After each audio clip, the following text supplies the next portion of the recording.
Hello and welcome to A Real Blogger vs. Alex Inc., episode 10. I am your host, Pokematic. So, episode 10 of A Real Blogger vs. Alex Inc. for episode 10 of Alex Inc., the season finale, and it turns out the series finale. I'll get more into that whole bit when I do the recap.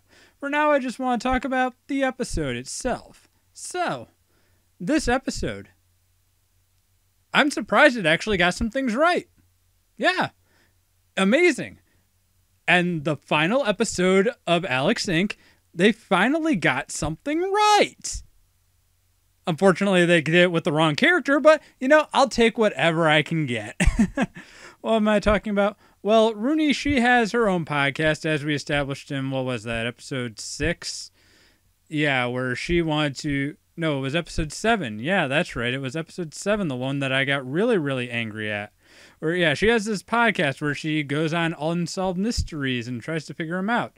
And, with the podcast that she's running, it's kind of cutting into her work life. She's having trouble keeping up with her day job. And the podcast, she has to kind of stop doing the podcast because she just can't keep up with real life. And that happens to a lot of people. Really, that happens to a lot of people. A lot of people get burnout from doing this from a hobby. Podcasting, a lot of people don't realize is that it takes a lot of work.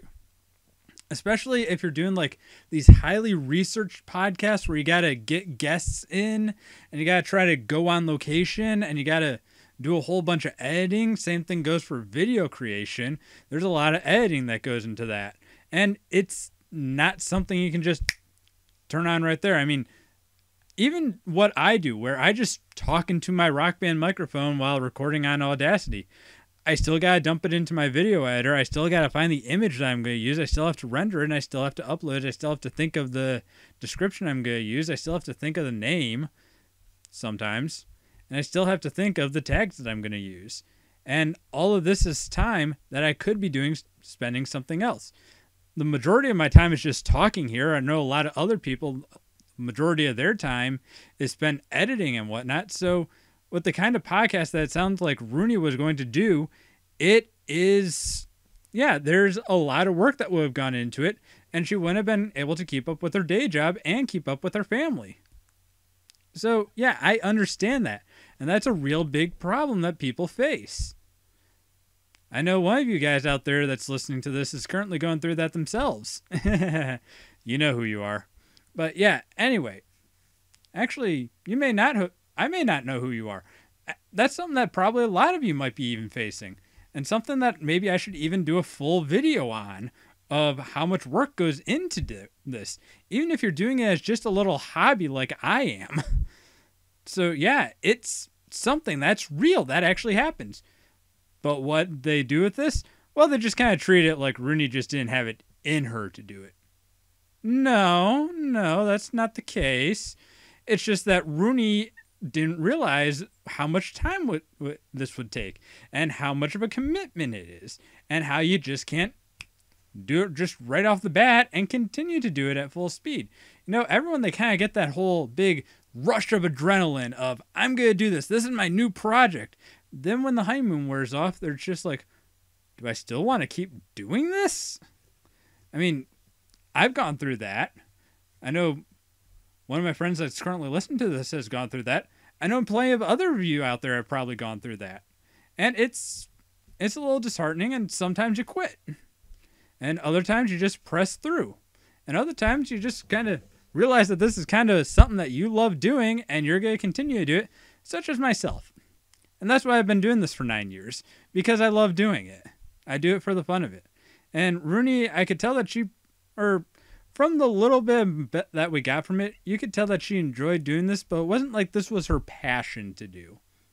Well, maybe it was her passion, but not so much that she would sacrifice other things to do it. Okay?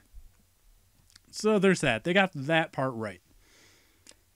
Then they get other parts wrong that, well, they kind of got a little bit right with this and what happened with it, but how they went about handling it and the fallout and the reactions to it, well, no.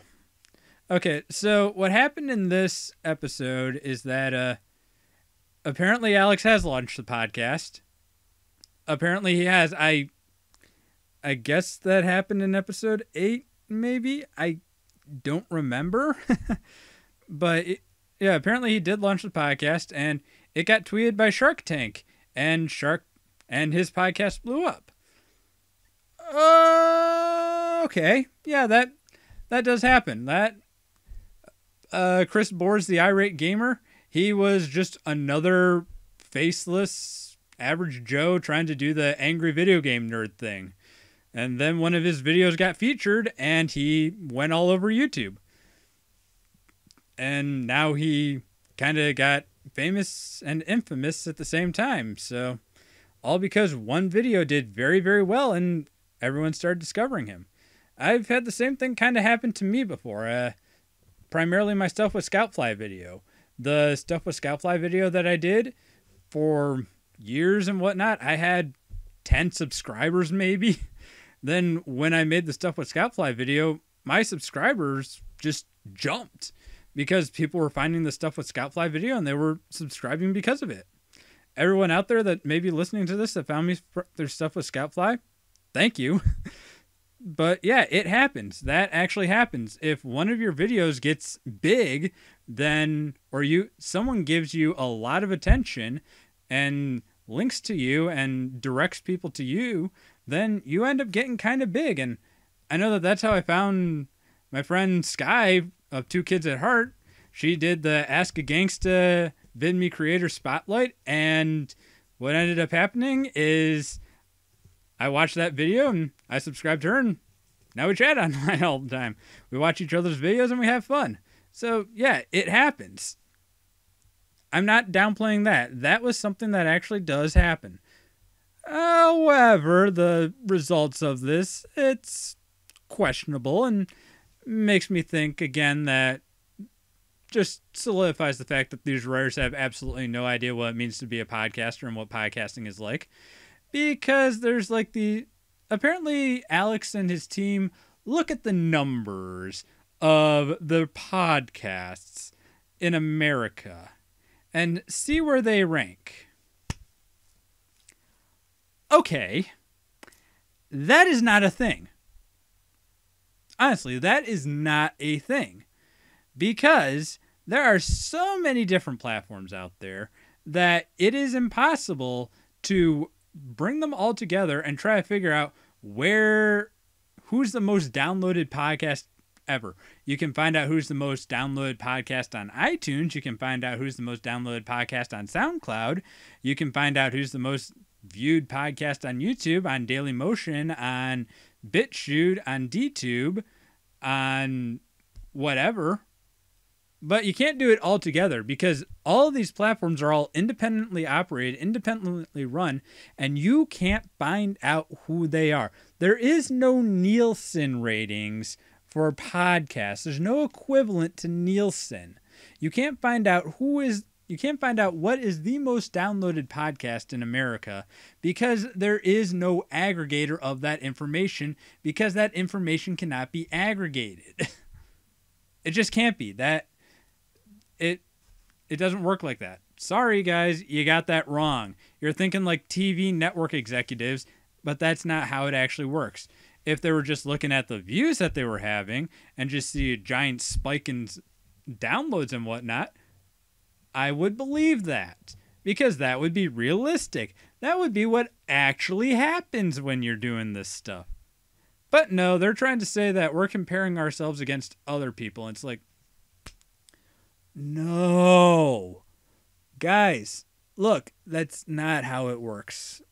But anyway, then what happened is that they got their investor guy, he came to them and said, "Hey guys, I want you to produce 5 more podcasts." You want him to produce 5 more podcasts? Hey Alex, why don't you call that guy that wants to talk about interspecies friendship? Why don't you go call the other guys that you turned down? Huh. You did that in episode 7. Why don't you go call them? Get yourself some actual podcasts. You know, all those guys are all itching to join your platform. even though I'm sure that all of them have started themselves because the internet is an open and free platform. Really. So here's the thing when it comes to like making podcasts. You don't just kind of order 5 new ones. You don't just order podcasts. In order for there to become new podcasts, the guy who creates them has to have that kernel of an idea. Because without that kernel of an idea, there ain't gonna be a podcast. Really, what do these guys think is happening? And then they like bring in this top podcast producer. What? There is no kind of... I don't think that is a job title. I don't think that there is anything that's like top... There's no ranking of podcast producers. I know that you got like some very professionally done podcasts like the Lateral Crowder podcast where they have Jared, their producer.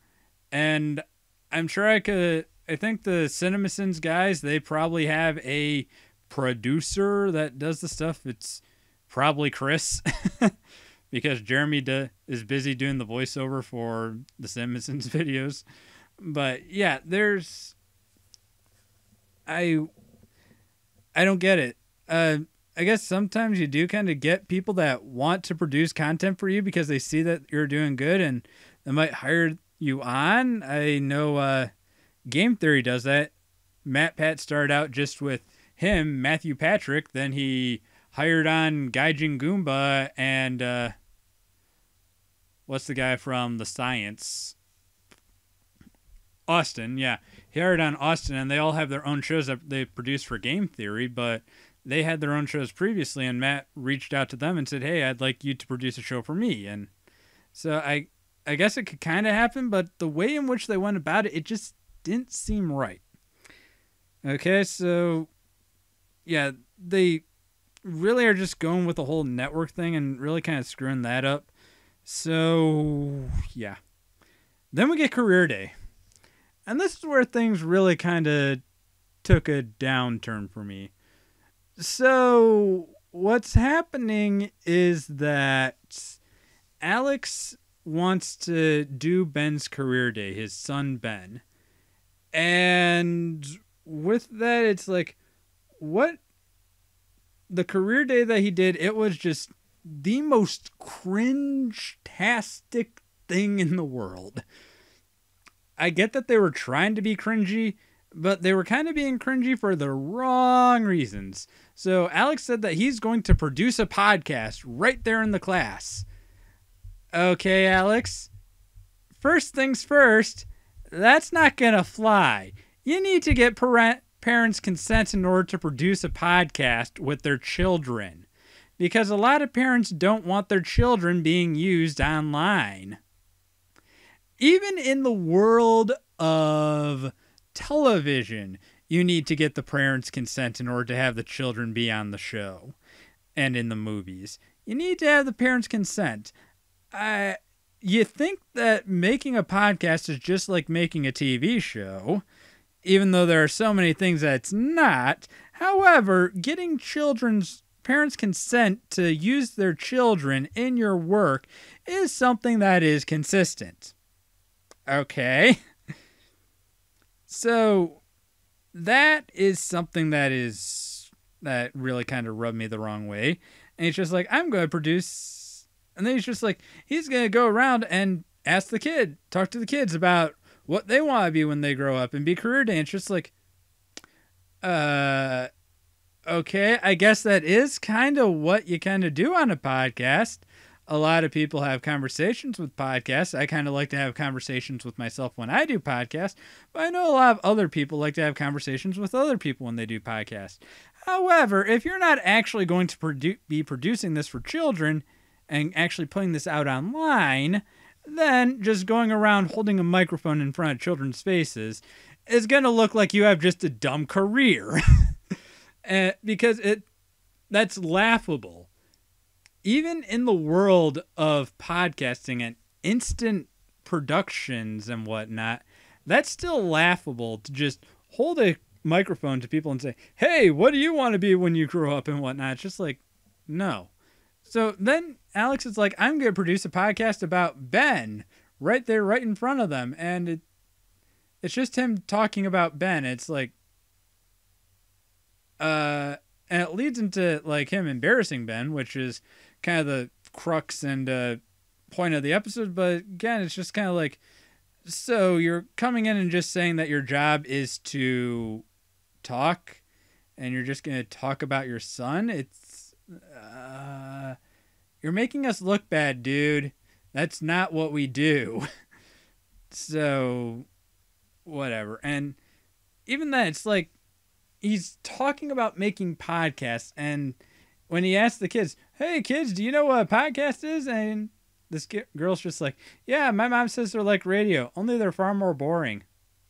They can be. I try to be a little bit more wacky though, so then it can be a little bit more fun. But whatever. Yeah, so it's like the kids understand what a podcast is basically. So then Alex is like, I'm going to produce one, and I just can't think about it.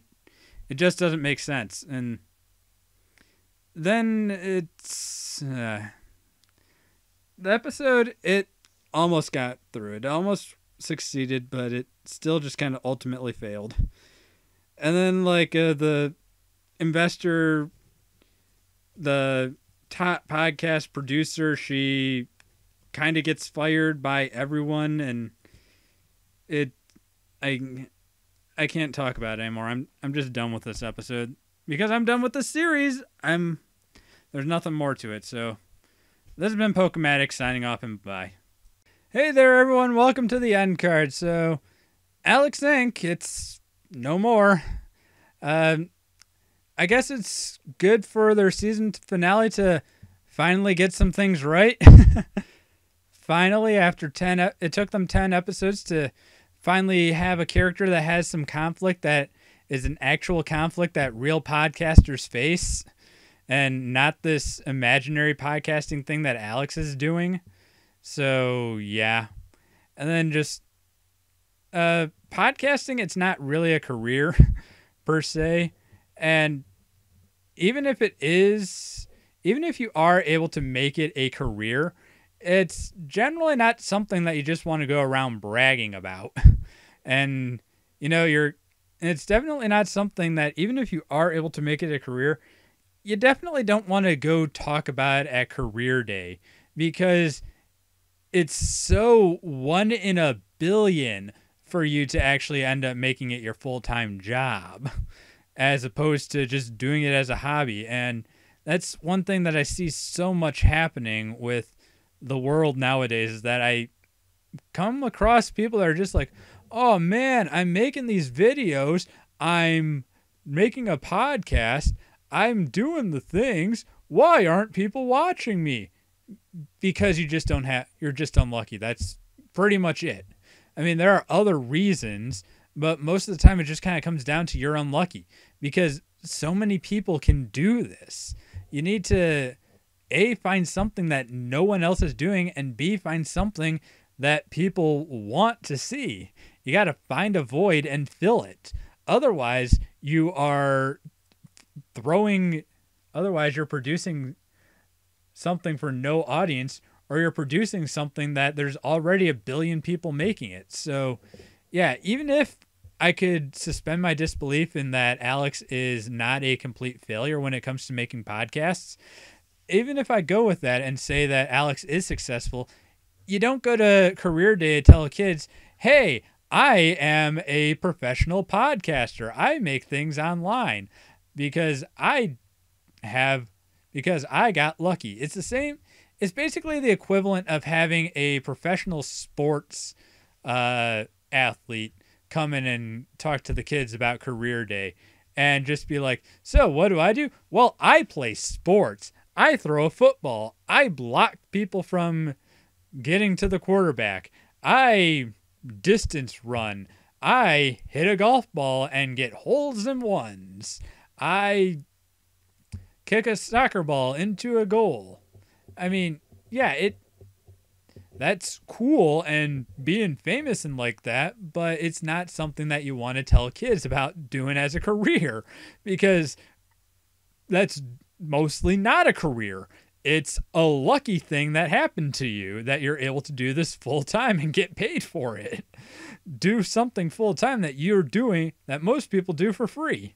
So, yeah, Rooney being a lawyer, she should have gone, because lawyer is an actual job. I mean, I'm not knocking anyone that does podcasting. That'd be me basically knocking myself. But come on, if you're doing this full time, you know that you got lucky. You know that you did something special, and that there are so many other people out there that are trying this and failing. You know that you are a 1 in a billion guy, or a 1 in 100 million, or whatever. I don't know the odds because, again, no one keeps track of those odds, as I said before. But again, I don't want to belabor this anymore. End card things. So, if you enjoyed this video, consider giving it a like, upvote, buzz, or whatever you need to do to show your love. And if you want to see more from me, consider subscribing. I got one episode left in A Real Blogger versus Alex Inc., because I'm going to be doing a season recap where I recap everything that they did wrong and kind of give some ideas on how it could have actually been a good series and probably could have been able to survive past one season. So, yeah. And be sure to check out all the previous episodes of A Real Blogger versus Alex Inc. linked down below. And I think that's pretty much covers it. And oh, yeah, I've also got a Patreon where for just $1 a month you can get your name up there in that little Patreon credits section. But if Patreon's not your thing, I've also got a Bitcoin Faucet Rotator where you can get free Bitcoin, Litecoin, Dogecoin, and Dashcoin while at the same time helping support the show. Okay, well, I'll catch you guys in the recap. Until then, this has been Pokematic signing off, and bye-bye.